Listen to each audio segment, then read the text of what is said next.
right, guys, welcome back to another video.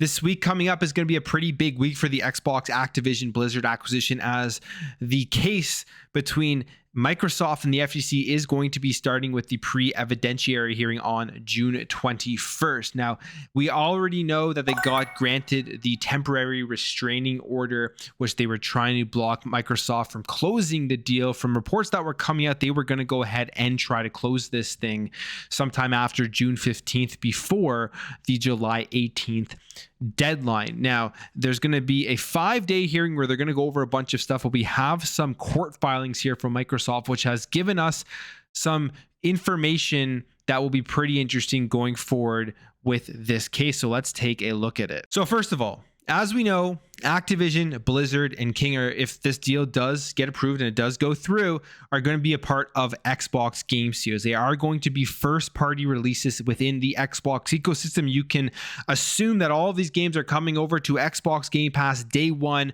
and I would also assume that once this deal gets approved, if it gets approved, there's going to be a large dump of first-party Activision Blizzard King games coming over to Xbox Game Pass. The other thing that they do want to do, which they have talked about, was venture further into mobile, which this is the main reason they said they are making this purchase. They actually want to make their own store to compete with Google and Apple, which I think is actually a very, very good thing, because there really is no competition in the mobile space. I don't really play mobile games, although I may check out some coming up in the future, like that Division game. I may see how that game is, but I don't really play mobile games in general. But I definitely think more competition would be a good thing, so that Google and Apple don't dominate everything. I mean, we've already seen what happened with Xbox Game Pass coming onto the Apple platform, where Apple was able to just block Game Pass essentially because they didn't want to have all of the games within the Xbox Game Pass app. They were saying that Xbox had to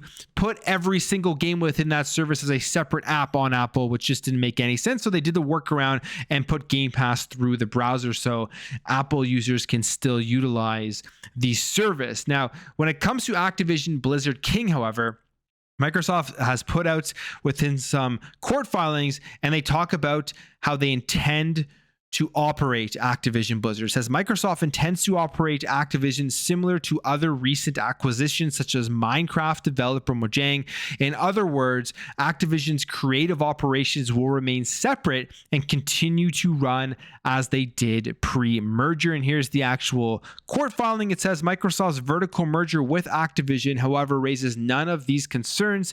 The FTC and Microsoft and Activision are not competitors in the relevant markets alleged, and Microsoft intends to operate Activision similar to other recent acquisitions, such as Minecraft developer Mojang.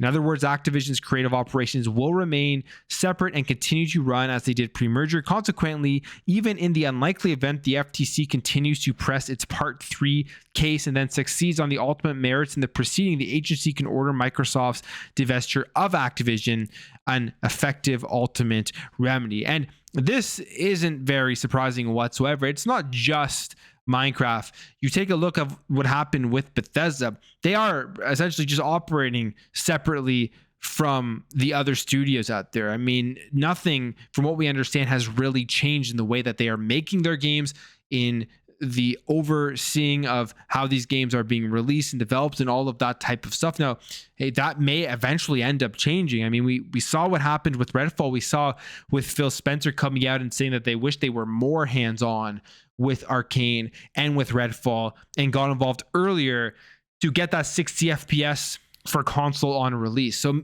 I mean, this is what they're saying here, that those things may change, but it just makes sense. These studios are massive. Microsoft isn't going to come in here and then try to put all of these things within these studios and change the way that they do make their games. However, I do kind of hope that they step in a little bit with the Call of Duty releases and take it away from being a yearly release. I think Call of Duty can release once every couple of years and just have updates over those years, and then take some of those resources that are all put towards Call of Duty, because as we know with Activision, I mean, that's pretty much where all the resources go. Take those resources and then jump into the back catalog of Activision games and start releasing newer ones with the back catalog, like a new Tony Hawk or something, a Spyro, all of the great stuff, like a Legacy of Clan, all the great stuff that Activision actually does have in their back catalog. But this was just an interesting point that they did put out. Now, the other thing here, which is actually a lot more interesting, but also not that surprising from how we understand kind of how Jim Ryan operates and how PlayStation operates. I mean, PlayStation says a lot of things that just don't come true. I mean, you probably could say the same thing for Xbox as well. I'm sure people could go and find multiple quotes from Xbox executives of things that they've said and haven't come to fruition. But this is a little bit different because this is specifically with this acquisition, and it's with Jim Ryan. And this is from Florian Mueller here, who actually has a very long thread going over this entire document. It's a very, very long document. A lot of stuff we've already heard before, but if you are interested, I will have this tweet here linked and you can find that thread. It says, this here could be the biggest bombshell in the entire evidentiary record. Jim Ryan was apparently certain that Call of Duty would remain on the PlayStation because of Sony's market power. And here's what it says. First, there is no evidence to support the FTC's central theory that Xbox will take Call of Duty away from PlayStation. The FTC does not cite a single document or witness even suggesting this will happen. On the contrary, Jim Ryan, the CEO of Sony Interactive Entertainment and the chief commercial opponent of this deal, said privately on the day it was announced, and then unfortunately what he said is redacted, but you can assume what he is saying is that essentially PlayStation knows they're not going to be losing Call of Duty even if this deal does go through. And continues here and says, with holding COD would harm Xbox. It would contradict the valuation the board relied on in approving the deal, which assumed profits from continued PlayStation sales. I would cut off a highly lucrative income stream to one of Microsoft's, then there's something redacted, and it would make Call of Duty a worse game and enrage the gaming community, because much of the game's popularity stems from the way it brings players together. So honestly, this isn't surprising. I think anybody who was looking at PlayStation's arguments when this deal was announced, like anybody, I think logically at least, thought they were absurd. You just sit back for a second and you think about how bad of a business move it would be for Xbox to take Call of Duty off of PlayStation with how popular the game is there. The amount of money they would lose would not be worth it whatsoever. And on top of that, they would be losing a ton of money from their direct competitor who would have to pay them, and they could take that money and reinvest it to help grow Xbox and help grow Xbox Game Pass. So for Microsoft, for Xbox, it's an absolute win-win to keep Call of Duty on the PlayStation platform. And Jim Ryan's arguments throughout this entire thing, a lot of people were thinking made no sense. They were absurd.